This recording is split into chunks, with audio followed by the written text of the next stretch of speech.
Well, hey folks, Real Honesty with Jarmettlin. I'm Jarmettlin. It's Times Wrestling to Piss Me Off Redux Part 12. I hope you guys have enjoyed these, much like you enjoyed the originals, because I deleted all the original series, like that I did back in 2016. I did all of them with 21 parts within about a 2-week period. This series I'm actually spreading out over the course of about 8 months, taking a month off here and there in between. And I want to thank everybody for making this Redux series such a success. In the first 11 parts, I've got about 1,000 views. To give you an idea of how the original series did, 21 videos, and it had under 1,300 views. It had about 1,260 views, and combined in all those videos. So this one's already doing leagues better. So I just really wanted to give a big thank you to everybody who has helped make this such a success. And I got this and a couple other parts that I'm going to be doing sometime, they'll be up sometime around before Money in the Bank. And then after that, hopefully taking a break till just after SummerSlam, unless the mood strikes me, because sometimes these angry rants get a little bit exhausting. So anyway, without further ado, here we go. Now, some of these I may be a little more angry on. I'm wearing a special shirt for one of the topics that might actually be the last. That might actually be for the last part before I close the show. WWE's usage of Kanyon. Now, Kanyon did suffer an injury after coming over from WCW in the buyout and everything. I believe he was U.S. champion at the time. Well, no, let's see. Booker was U.S. champion. I believe Kanyon and DDP teamed up and they got just their asses handed to him at SummerSlam 2001. My God, that was a freaking mauling. Absolutely abysmal. Terrible usage of DDP, by the way. I know he meticulously planned out his matches. Maybe Taker didn't like that he did that. But come on, they didn't need to use DDP like that. DDP was a great talent that they could have used properly. Thankfully, he's made his millions on yoga, so I don't feel ultimately too bad for the guy because the guy has made his money, but it's really a damn shame WWE did not use him better. But their usage of Kanyon. Kanyon, one of the most innovative offensive guys that WCW had. Whether he was Mortis, whether he was Kanyon, whether he was positively Kanyon, Chris Kanyon, whatever. Who better than Kanyon? Great theme, by the way. Cheesy, but great. Just a great opening. But he did have his injury problems, and he also wasn't used all that well, and he was openly gay. And I kind of think that maybe he got blackballed a little bit from wrestling because of that, at least at the time. I know he had his demons and stuff like that, and it's unfortunately he took his own life. But you got to think about at the time at this time in WWE, they could have used this guy as a solid mid-card talent. He was great in the ring. He was good on the mic. He wasn't superb on the mic, but he could get under people's skin. He was really good in WCW when they made him Chris, positively Kanyon when he was feuding with DDP. He was really on fire at that point.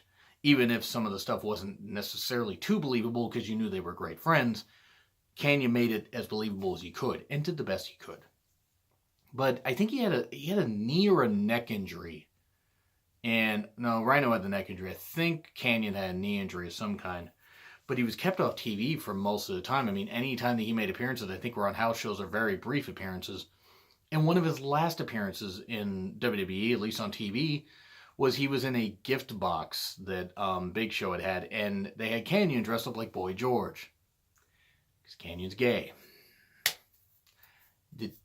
Just tasteless. I mean, look, we all make jokes. I didn't even find it funny at the time, and I was 22. I didn't even find it funny at the time 15 years ago when they did it. And this was just before the Undertaker Big Show match at No Way Out 2003.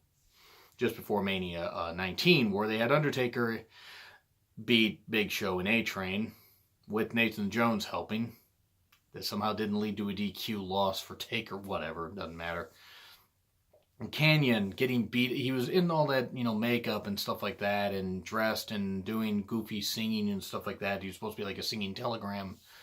And it just was bad. It was such a bad use of Kanyon. I don't know if Kanyon had backstage heat or what, but they had this great talent that maybe didn't have a ton of years left in the business, but he had enough. He had enough to make a good impact. Ironically, he was on Impact at one point, I think in 2006. But he had much to give, and they did nothing with him, and it was garbage. It honestly was garbage. It was tasteless how they used him. And his unfortunate death in 2010, just, I mean, I'm not saying WWE contributed to that. I'm not here to imply that. Because eventually we all make our own decisions, and unfortunately Kanyon felt that was the only decision he could make. And this is not trying to become a depressing post and depressing video.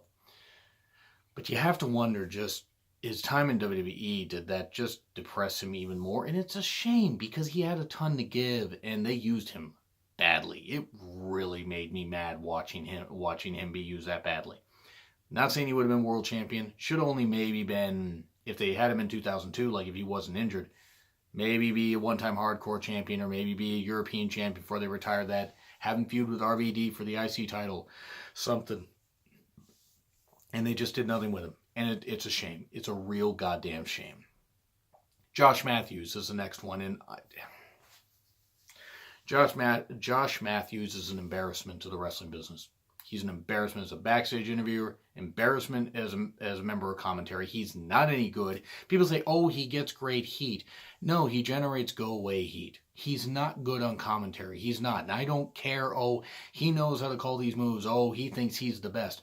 Well, you can think you're the best all you damn well want, Josh, but I think a lot of people could agree he's one of the worst ever. People say Madden's worse than Josh Matthews, and that's true. Mark Madden isn't very good at all, was never any good. But Madden was only in wrestling on commentary for about a year and a half. Josh has been doing commentary. He was doing commentary in WWE for a while, and then has been doing commentary in Impact for a few years. And I don't know what they're paying him, but they got to be able to get a better announcer. I mean, for fuck's sake, it's like Josh Matthews is the best you can do. I think Don Callis does commentary. It's either Callis or Scott D'Amore. Sorry, I don't watch current Impact product, but I believe one of those two does commentary with him since Borash left. But Matthews isn't good. He doesn't get anything over. He actually devalues any match that he calls. And he just does, because for all his years in wrestling, for all his years being a failed wrestler, by the way, he was never going to make it as a wrestler. He just never was. He's better as a backstage interviewer guy. He can get heat if he's used as a mouthpiece for a guy, and I guess apparently he is for Evan Bourne or Matt Sydal. I mean, Matt Sydal is actually a better name. That's the one thing I hate about WWE when they made him Evan Bourne, is now Matt Sydal's a cooler name. Evan Bourne, yeah. I know my Twitter handle's Reborn Again, and that's partly based on that.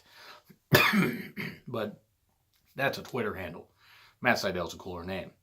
But Josh, he can't wrestle. That whole thing that he had with, it was him and Scott Steiner versus Joseph Park, Abyss, and Jeremy Borash, and it was an embarrassment. Borash was the better worker of the two, because, sorry, Matthews isn't any good. You guys can think he's good all you want. If any of you guys are watching this and you enjoy Josh Matthews, that's fine. Cool. Okay.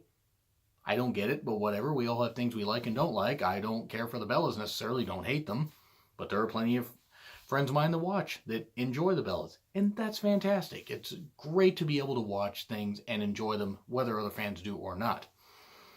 And by the way, I could just make this an entire new rant about WWE Backlash 2018 since I'm recording this the day after, but feel free to check out the review that the Durbin myself did. I think we summed up everything just as well. It was not much to talk about in the pay-per-view, and we managed to go about 15 and a half minutes. But Josh Matthews, garbage in the ring, garbage talker, kind of a garbage human being with how he talked about the Hall of Fame a couple years ago. So yeah, does he deserve to have injury, have death wished on him? No, but he does seem like a garbage human being. And he just doesn't lend anything to product. He just doesn't. I wouldn't, people say, oh, you're saying that because he's on Impact. No, if he was in WWE, I wish that he was gone from WWE before. Because he wasn't any good. He was fucking terrible. Matt Stryker was better. Matt Stryker at least knew stuff about the business. What does Josh Matthews know? How to annoy people? That's about it. And now we move on to...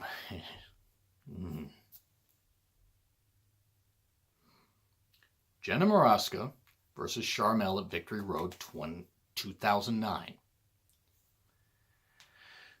One, I encourage people to check out the audio clip that Jim Cornette released when he talked about this. Because he was actually there at the time as an agent or head of creative or something like that. I forget what his exact title was, so forgive me, but I believe he was an agent. Head of the agents, and he saw this match and was embarrassed by it. That's exactly what everybody should have said to Jenna Morasca. And if you can read that, then there you go. And yeah, okay, maybe that's considered obscene. I don't really care. I'm not going to blur that out, by the way, because it's not, that's what everybody should have said to Jenna Morasca. Thank you, fuck you, bye. And judging by the way she walked, it looked like she'd been fucked quite a few damn times. This stupid, I don't know if she was actually nice outside of wrestling or not, but just Survivor. I think she was on Survivor. All those episodes blend together anyway. And Survivor is a garbage show. Sorry, if you guys like it, great. But Survivor is a garbage show. From the first season to it's apparently still going. God forbid. I don't know why, but whatever. It's not reality TV. It's reality garbage. My opinion. If you guys like it, that's cool. That is plenty cool. But this was a match where they put a woman that had no experience in the ring. And I think she was a member of the Main Event Mafia at this point. They were, I think, trying to imply a storyline with her and Nash sleeping together or something, or her trying to do favors for Nash to be in the group or something like that. But why did they think this was a good idea? It was probably Vince Russo that came up with it to put her in the ring. Just a guess of mine. I don't know, but I'm just going to blame Russo for it anyway, unless somebody proves me otherwise. Could have been him, could have been Terry Taylor. I mean, Lord knows Terry Taylor has experience in, shaming women, because what else are you going to do when you're the Red Rooster, a giant red-headed cock like Terry Taylor is? Jenna Morasca, though, this stupid, and I'm sorry, this is where it's going to get pretty vulgar, as opposed to any other, shows that I do. So just a fair warning, if you don't want to hear me use the word cunt repeatedly, you're going to not want to listen to the rest of this. But Jenna Morasca, this stupid cunt that deserved to not be anywhere near the ring, nowhere near the ring, did not respect the business, did not want to try to learn how to wrestle, acted like a cunt, dressed like a goddamn cunt. And here's the thing, there are guys that dress like cunts. And what I mean is, you dress like you're pissing on the business. And Sharmell, poor Sharmell, she married to Booker T. She'd been around wrestling enough to where she sort of could work. But what, Sharmell was in some kind of evening gown. You had Sojourner Bolt, something like that. I forget her name, and she was a good enough worker, but I kind of screwed up her name, but I remember that. Sojourner Bolt, I believe. And Awesome Kong was there also. And at least Awesome Kong was there. I don't know. I tried to put this match out of my goddamn mind because it was so fucking awful. Next year, I might actually do a 10-year reflection on Victory Road 2009. So get ready.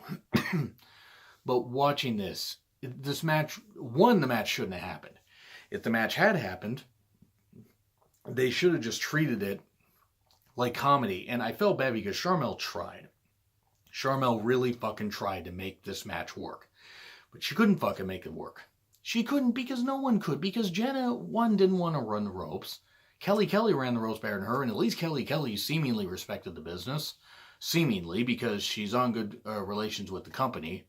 Which, whatever. And there were plenty of women that deserved this spot. If you wanted to put Sharmell in this, put her in with a worker like Tracy Brooks. Even though I don't know if Tracy was necessarily wrestling still anymore, because I think she might have had an injury. But Tracy Brooks was a good enough worker. Plenty of women that were on this roster at the time were good enough workers where they could have helped Sharmell. And Sharmell could have been carried by them because Sharmell, again, respected the business but wasn't necessarily a worker. But no, they give probably a good $5 to $7 grand to this Jenna Morasca cunt to be in this match that literally undid almost everything the Knockouts division did up to that point. You got all this wealth of talent, all these women that are working so damn hard. You had Tara, who, Victoria, even though you can't quite see the whole damn thing because my phone only shoots so much. But Tara, you had her. She should just come in. Angelina Love, even Velvet Sky was better than Jenna Morasca. And I don't really care for Velvet Sky. I don't hate her as a person. She was just never very good in the ring. And for somebody that had been in the business for 10 years, she still wasn't that fucking good. But at least she seemed to respect wrestling. All the women that were in Impact at the time seemed to respect wrestling. Then you got this stupid cunt that's getting more money than probably the women saw for a couple months. Because I don't know how much money the women were making at the time, but rumors were they weren't making all that much. And that was an abortion, yet you're going to put this cunt on here. And you're going to do this to a nice woman like Sharmell, who is somebody, yeah, okay, her annoying, all hail King Booker thing, but it was meant to garner heat. And poor Sharmell deserved all the respect in the world, especially after getting involved in a Kurt Angle storyline in 2005. That was disturbing. Absolutely 100% disturbing. I mean, go watch that stuff if you want. In fact, that may be the next topic I talk about, but I'll actually talk about it later, and I'll actually talk about it later in this series. But just watching this frickin' match, this absolute travesty. A travesty. Jenna should have been chased out with pitchforks and torches, chased out of the Universal Studios, chased into her damn car, so she left and never came back. This was an abortion.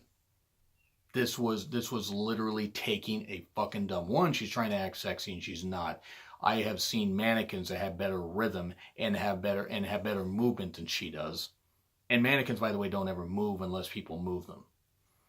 I mean, unless you're in the movie Mannequin, and therefore, please, why are you watching this video? Please go find something better to do with your life and not be in the movie Mannequin. That in the sequel is terrible. But Jenna Morasca just trying to act sexy, and she got the win. She got the fucking win. How fucking embarrassing was this? Jenna Morasca, this stupid cunt, getting the win. Absolute travesty, absolute abortion. There were some people that said the same damn thing or whatever. And they should have. Anybody with half a working brain should have known that this was terrible. And it was terrible.